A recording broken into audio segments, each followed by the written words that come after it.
Hello everyone, Nicole Jones here and baby Ava. Say hi, lovies. I just want to say I'm in Times Square, y'all, on a billboard telling my fibroid story. And it's just, honestly, I have enjoyed the process. And not saying I enjoyed having the fibroids, because trust me, it's been such a interesting journey. I've had it since a teenager, and during my pregnancy, it grew to being 27 centimeters. And I literally, when I said I had to fight for my life, I had to fight for my child, and I had to fight for what I believe in. Yes, and here she is. So I just want to say thank you to the White Dress Project for choosing my story, because I am one of millions of women that are going through what they're going through. And I just want to shed some light. I had an open myomectomy, and a myomectomy is when they go and remove your fibroids up your stomach, actually, and the incision goes past your belly button, and they remove it and stitch you back up. So, and I remember when the doctor told me that, I had made peace. He was like, "I'm sorry, you're gonna have a scar." I said, "It's not a scar, it's a story," and I'm okay with that.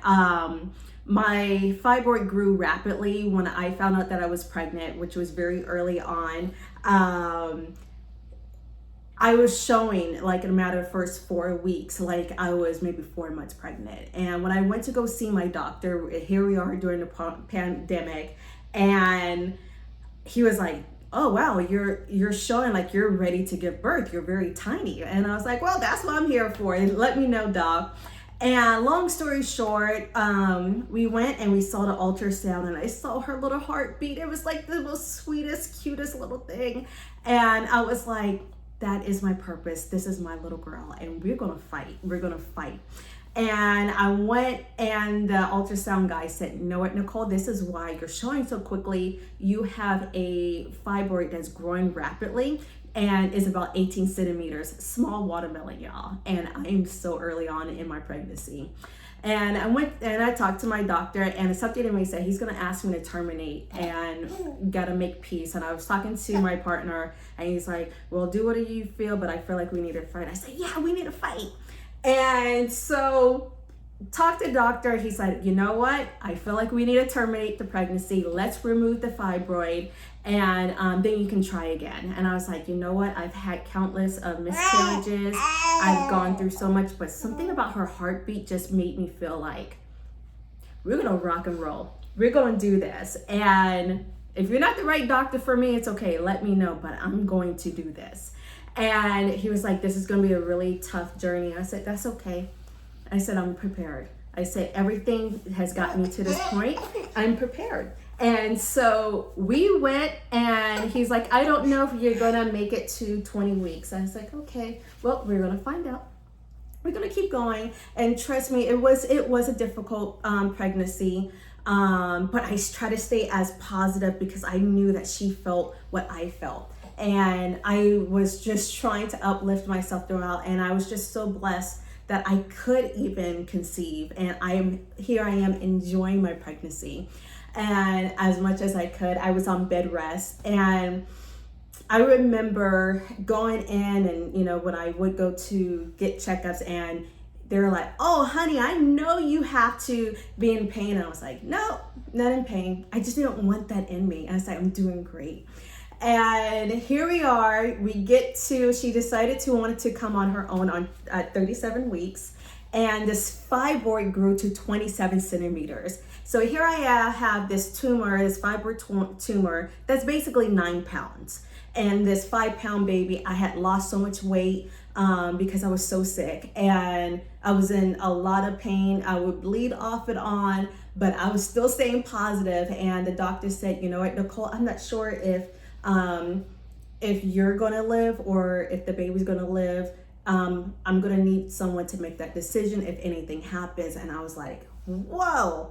When I said I was gonna take on this journey, God, you're giving me some strength. So I'm gonna need a little extra boost, because I need everything, because I want my baby to know that she is loved and she's gonna be raised by her mother. And I remember having the C-section, and they were talking, "Oh, we can't do this because she's gonna bleed out. We can't do this, we're gonna lose the baby." It was like, And here I am talking to myself, everything's gonna be great. Ava, I can't wait for mommy to meet you. And I am like really connecting to my body, and I hear her little cry, and I knew that was it. And next thing I knew, here I am, I'm in recovery from my C-section, and my 6-week checkup, the doctor says, you ready to remove it? I'm like, sure. And he's like, yeah, in 3 months. Yes, 3 months. And I'm like, 3 months. I'm just barely healing from a C-section. Let's rock and roll. He said, yes, a hysterectomy. I'm like, no hysterectomy. I'm not prepared for a hysterectomy. So I'm going to have an open myomectomy if that's okay. And he's like, you know what? That could be an option, but I need you to get a second opinion. Got my second opinion. He said that could possibly, but this is a very large fibroid, Nicole. I said, it's okay. I'd rather stress my options because I feel like an open myomectomy is what I want.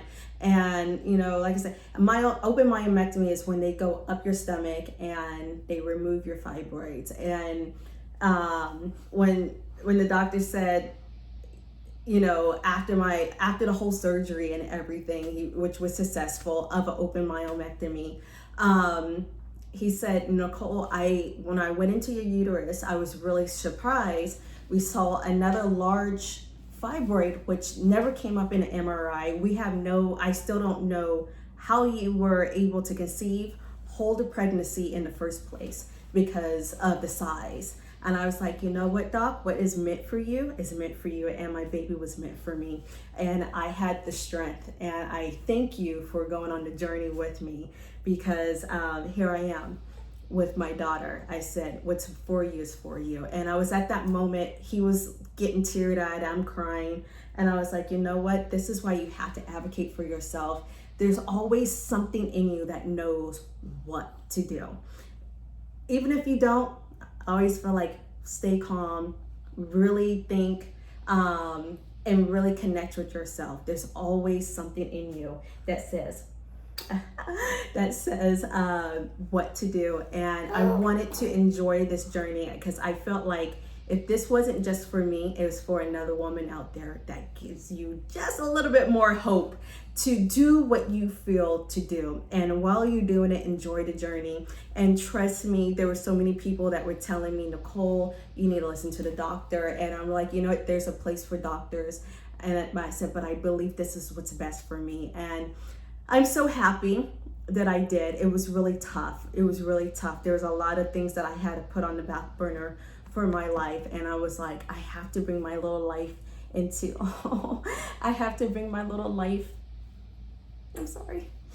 this world. And I would do it all over again. She is love, she is light, and she has brought so many people so much joy. And I know that this journey was for us all. So I will encourage you all, women, young, old, mid, do what you feel. Advocate for yourself. Your journey is your journey. If anything that my journey and what I have gone through, pain, sickness, fibroids has taught me, and I will encourage you, is to enjoy your journey. Advocate for yourself. And when I say enjoy your journey, is meaning connect with who you are as a woman. Know who you are. Know how you stand. And when you enjoy your journey, meaning don't talk down on yourself, uplift yourself into it. There's always a solution. There's always a reason why you're going through what you're going through, and there's always a solution on how to fix it. So yes. So I'm happy that I did not take the fear of what I felt like, what the doctors was telling me. I really took in the enjoying my pregnancy with my baby. And now here we are 8 months in, and we are loving on each other. And now I'm here to tell my story. Yes. So I'm so grateful for organizations like the White Dress Project to really share light and understand what our options are as women, what our options are as advocates, and how to advocate for ourselves, because there's so many like us. So let's say bye-bye. We're going to give kisses to everyone, and we just want to say thank you. Love, light to everybody. I think that's it. Bye.